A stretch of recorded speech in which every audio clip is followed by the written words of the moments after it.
Hi, my name is Jesse at Panda, and there have been so many questions about this disc, especially one I want to try to answer today, which is, does it fly differently depending on where you hold it? So today, we're gonna find some answers. All right, in case you missed it, here is the 30-second recap. This is the Extraterrestrial 2, and it's one of two variable rim width discs on the market. Actually, it's three, but we'll get there. The idea of a variable rim width was originally pioneered by the Aerobie Epic, but that's really the only similarity that these two discs share. Like, the widest portion of the rim on the Extraterrestrial is still thinner than the thinnest portion of the rim on the Aerobie Epic. So with the Aerobie Epic, you get these crazy, exaggerated, and inconsistent flights, whereas with the Extraterrestrial, you're still fitting inside the PDGA technical standards. It's also our first ever collaboration disc with Gateway, made from 100% recycled plastic, which is awesome. But it ultimately begs the question, why Extraterrestrial 2? And the answer to that is really the whole point of this video.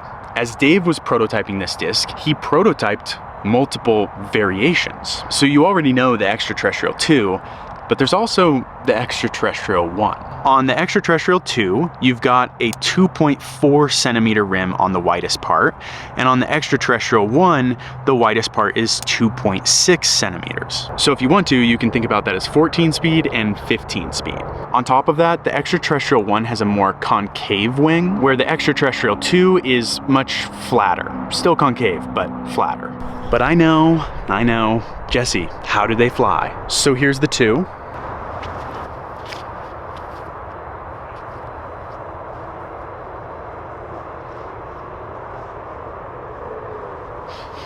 Yep, and here's the 1.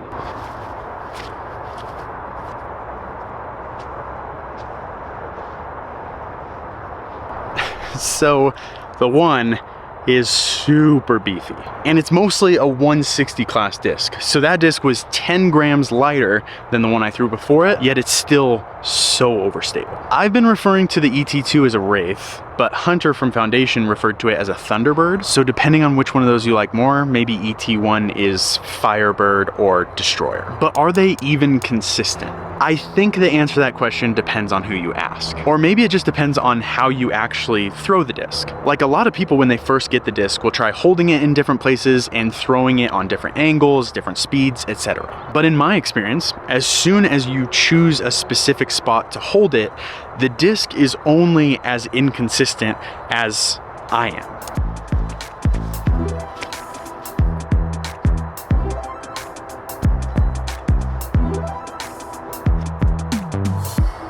How far is that map?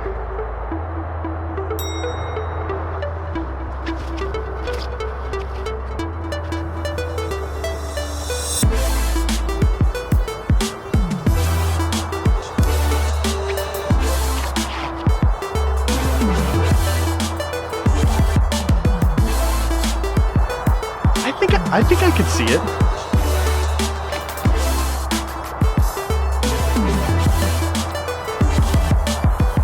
I actually think I would probably say that the ET1 is Firebird, not Destroyer, but the ET2 still feels like Wraith to me. I don't know that I can officially get an answer to this one. I really think it's as consistent as any other disc would be if you're throwing it consistently.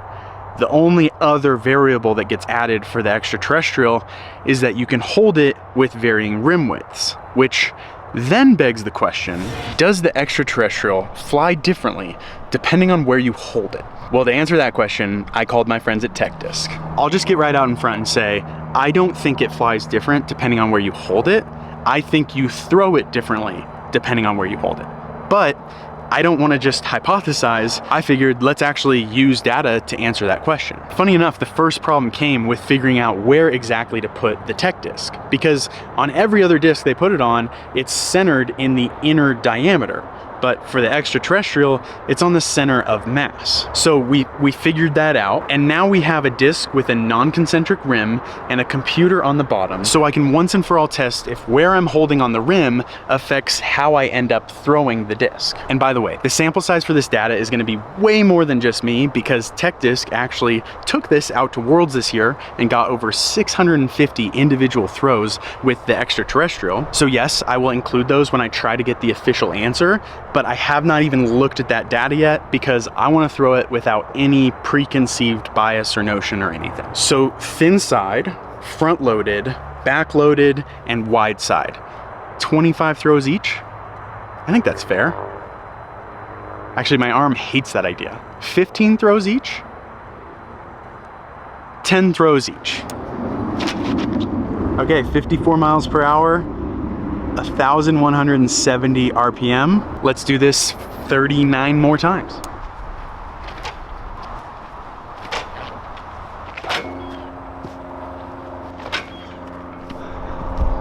So I guess I should throw out my hypothesis here before I look at the data. So I think the difference is gonna be spin. I'm super curious. I'm not even looking at the data while I'm doing it. I'm just going, but I think it's gonna be a difference in spin. Nose angle, hyzer, wobble, probably not much difference, but maybe. But yeah, spin. Spin is my hypothesis.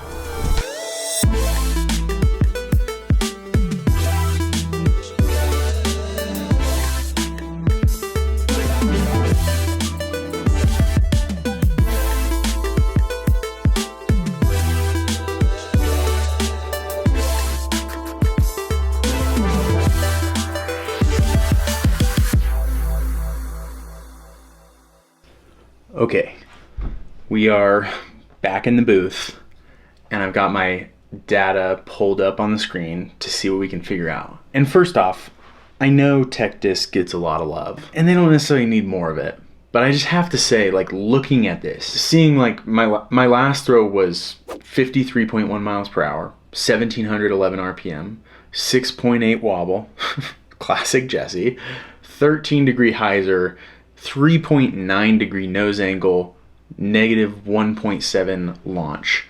Seeing that and thinking about just those 6 data points and then thinking of a disc flying the way you intend it to, or like getting an ace, it just, looking at this, it's crazy. But that's not what we're here for. We're looking for the correlations between my throws, specifically if there's any interesting takeaways between thin side, wide side, front load, back load, and then comparing that to the Worlds data as well. Okay, so let me show you what I'm looking at. So this is how TechDisc gives you all of your results. And it shows you just everything in kind of a general list format. So Chris, our R&D guy, took the raw data and put it into this, which is, I think he called it like a box and whisker plot or something. I don't know, I'm not an Excel guy. And it basically shows the consistency between the narrow, wide, front load, back load, narrow, wide, front load, back load. And looking at it, there's clearly differences each time. Speed goes slowly down, and I wouldn't be shocked if that was just because I was getting tired maybe. But then nose angle, spin, yep, spin changes, not super drastically. Wait, oh, interesting. I kind of thought either back load or front load would be the most, but it's actually wide side. Wide side, I get the most spin. And actually, crazy enough, I feel like I get a ton of spin when I'm narrow. So that's super interesting. Launch angle clearly changes. Hyzer's pretty consistent, which is nice. And then the most consistent of them all. So, I mean, based on just my results, I think it's fair to say that you're throwing it consistently different when holding it in different places. So, okay, now let's widen the sample size. Does this have any similarity to what was seen at Worlds? How are you? Good, how are you? Good. How do I make sense of all of this? 2 hours later. So I phoned a friend in Chris, our R&D guy, who is so much smarter than me, to just go through this data and try to make sense of it. And based on my experience, it's clear that launch angle and spin were different depending on where I held the disc. But when you look at all of the throws from Worlds, let me show you. So there's just so many throws in here. And when you split them out by thrower, so you have thrower 1, 2, 3, on and on and on, when you split them out, you can get into the numbers and see that there's really no consistent result. So what I mean when I say no consistent result is like spin and launch angle changed for me. But it wasn't just spin and launch angle that changed for everyone. But if you dig deeper, it does seem, while it might not be the exact same data point that changed, most people saw a change in at least one of the 6 data points, depending on whether they held narrow or wide side. So like for one person, it could be nose angle, for another it was launch angle, and for someone else, it could be wobble. So I know this might not sound groundbreaking, but it does seem like if you're holding a fairway driver and you're holding a distance driver, you're throwing the disc differently. Again, when you think of 2 different discs, that doesn't sound crazy groundbreaking, but then when you think of doing it on one disc, holding on different sides of the ET,